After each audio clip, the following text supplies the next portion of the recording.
തർക്കം എവിടെ? ഒരു തർക്കമില്ല. ഞങ്ങൾ നിയമസഭാ കക്ഷി നാളെ കൂടും, ആ നിയമസഭാ കക്ഷി തീരുമാനമെടുക്കും. ഒരു തർക്കം ഉണ്ടാവില്ല. നല്ല രീതിയിൽ നല്ലൊരു മുഖ്യമന്ത്രിയെ ആരാണോ MLA പിന്തുണയ്ക്കുന്നത്, ആരാണോ ഹൈക്കമാൻഡ് പിന്തുണയ്ക്കുന്നത്, ജനങ്ങൾ തിരഞ്ഞെടുത്ത ആരാണോ അത് നിയമസഭാ കക്ഷി കൂടി തീരുമാനിക്കും. അതിനകത്ത് എവിടെ തർക്കം? ഞങ്ങൾക്കാർക്കും തർക്കത്തെക്കുറിച്ച് അറിവില്ല.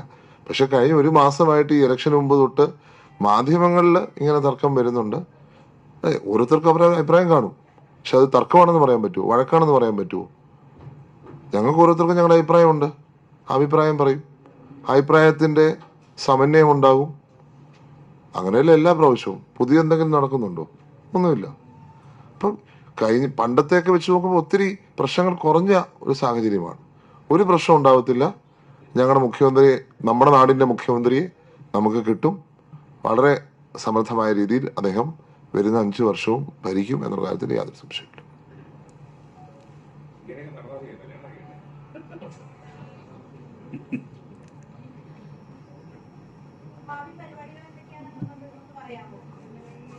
അല്ല, ഞാനത് കൃത്യമായി,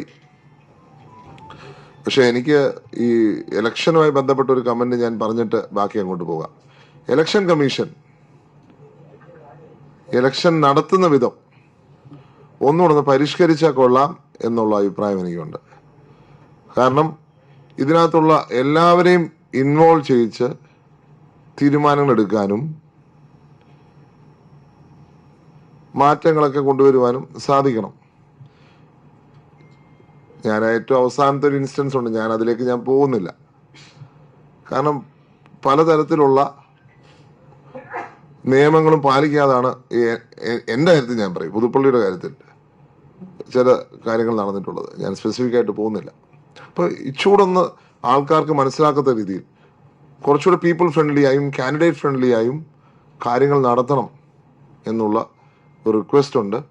അത് കേരളത്തിന് മാത്രമല്ല, ഇന്ത്യയിലോട്ടേക്ക് അത് കോൺഫിഡൻസിനെ ബാധിക്കുന്ന ഒരു പ്രശ്നമാണ്. അപ്പോൾ കോൺഫിഡൻസ് നിലനിർത്തുവാൻ തീർച്ചയായിട്ടും ഇലക്ഷൻ കമ്മീഷൻ ശ്രമിക്കണം.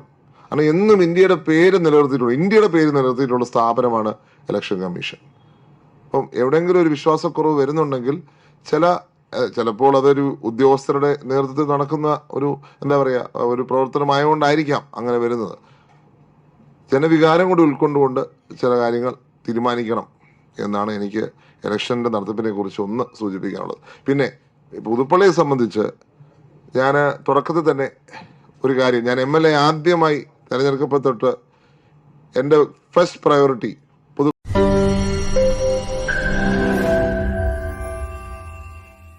ലോകത്തെവിടെയായാലും ഏത് സമയത്തും 24 വാർത്തകളും ഓഗ്മെന്റഡ് റിയാലിറ്റി പാക്കേജുകളും എക്സ്പ്ലെയിനറുകളും വിശദമായി കാണാൻ ഞങ്ങളുടെ YouTube ചാനൽ നിങ്ങൾക്ക് സബ്സ്ക്രൈബ് ചെയ്യാം.